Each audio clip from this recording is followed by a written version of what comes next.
반갑습니다. 반도체 전문 채널 반도체의 모든 것입니다. 국내외 반도체 이슈들을 정리하여 여러분께 전달드리겠습니다. 구독과 좋아요, 알림 설정 정중히 부탁드리면서 오늘의 이야기를 시작합니다. 엊그제죠. 12월 17일 문재인 대통령 주재로 열린 53차 국무회의에서 AI 국가 전략이 발표되었습니다. 이제 명실상부한 인공지능의 시대가 도래할 것으로 기대됩니다. 2020년도가 아마도 그 초석이 되는 해가 될 것이라는 전망이 지배적입니다. 그 말은 우리가 2020년도를 어떻게 보내느냐에 따라서 우리의 반도체 사업을 비롯한 AI 관련 사업이 비상을 하느냐 아니면 날개를 접어버리느냐가 결정된다고 보는 것도 무리가 아니라고 생각합니다.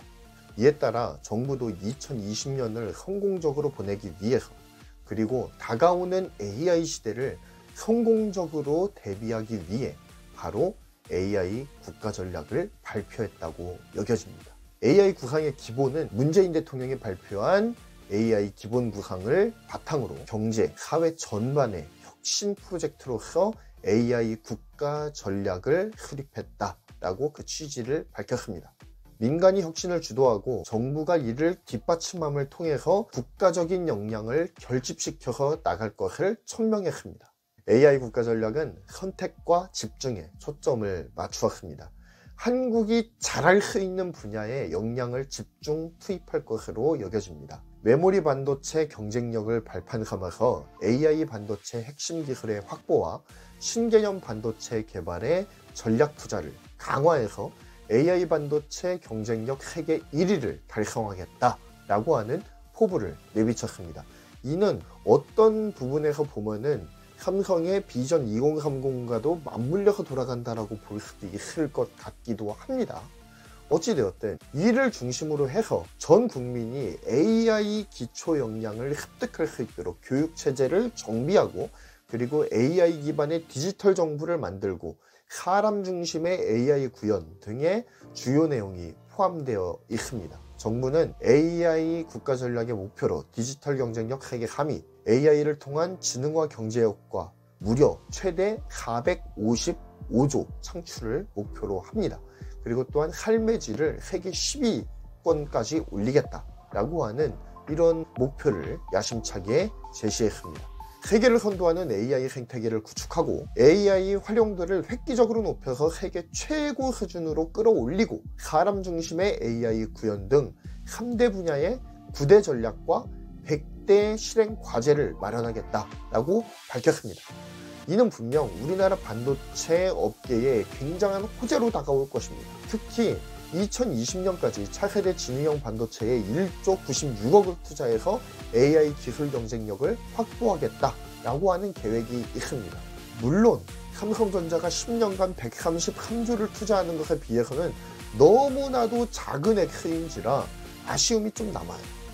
하지만 그래도 국가에서 AI와 반도체에 관심을 갖고 투자하고 규제도 완화하겠다라고 하는 입장을 밝힌 만큼 AI 생태계 구축이 그만큼 속도를 낼 수 있을지에 대해서 귀추가 주목되고 있습니다. 자, 그렇다면 정부가 출연하기로 한 이 1조 96억을 어디에다가 투자하는 것이 좋을까요? 아까 선택과 집중이라고 하지 않았습니까? 저는 한국의 팹리스에 이 돈을 투자하는 것이 어떨까라고 하는 생각이 듭니다. 사실 AI 반도체의 핵심은 비메모리 반도체에 있다고 해도 과언이 아닐 것입니다.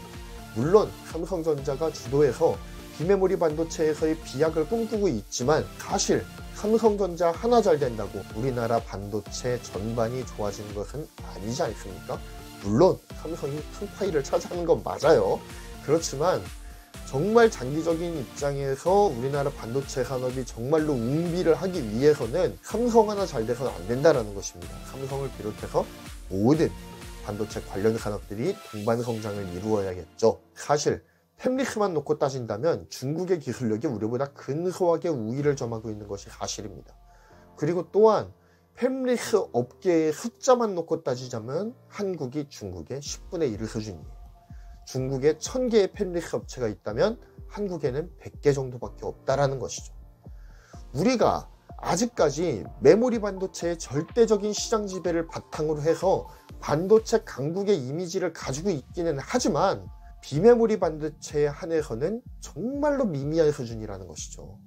그렇기 때문에 국가에서 유망한 반도체 인재들을 육성하고 그들이 선진 설계 기술을 배울 수 있도록 적극 지원해야 됩니다. 그리고 국내 팹리스 업계에서 가시적인 성과가 드러날 경우 우리나라 대표적 파운드리인 삼성을 통해서 실제 그것이 생산으로 이어질 수 있도록 이 밸류체인 연계에도 많은 투자가 필요하다는 것입니다. 사실 중소벤처기업이 정말로 선도적인 기술을 개발하는 것이 엄청나게 많거든요. 그런데 국내에선 두각을 드러내지 못하는 이유가 뭘까요? 밸류체인이 연결이 안 돼요. 대기업에서 이거를 실제적으로 생산을 안 해요. 세계적인 기술을 개발해도 대기업에서 이거를 사주지 않아서 사장되는 기술들이 너무나도 많다는 것이죠. 그렇기 때문에 한국의 팹리스들이 힘을 못 쓰는 배경이 바로 이 밸류체인이 연결이 안 되기 때문인 게 굉장히 크다는 거예요. 그러므로 정부는 팹리스와 파운드리 간의 생태계의 구축을 도움을 통해서 양질의 AI 반도체가 설계되고 안정적인 파운드리를 통해서 생산이 될 수 있도록 이 생태계를 구축해 주는 데에 예산을 적절하게 배분해 줘야 되지 않을까라는 것들을 한번 심각하게 고려해 봤으면 좋겠다는 것입니다. 그래서 궁극적으로는 국내 팹리스와 대기업의 파운드리가 균형을 이루어서 AI 반도체 산업 생태계가 든든히 구축될 수 있도록 완전을 기해주기를 간절히 기대하고 바라봅니다. 이상 반도체의 모든 것이었습니다. 이 정보가 마음에 드셨다면 구독과 좋아요 그리고 알림 설정까지 꼭 부탁드리겠습니다. 감사합니다.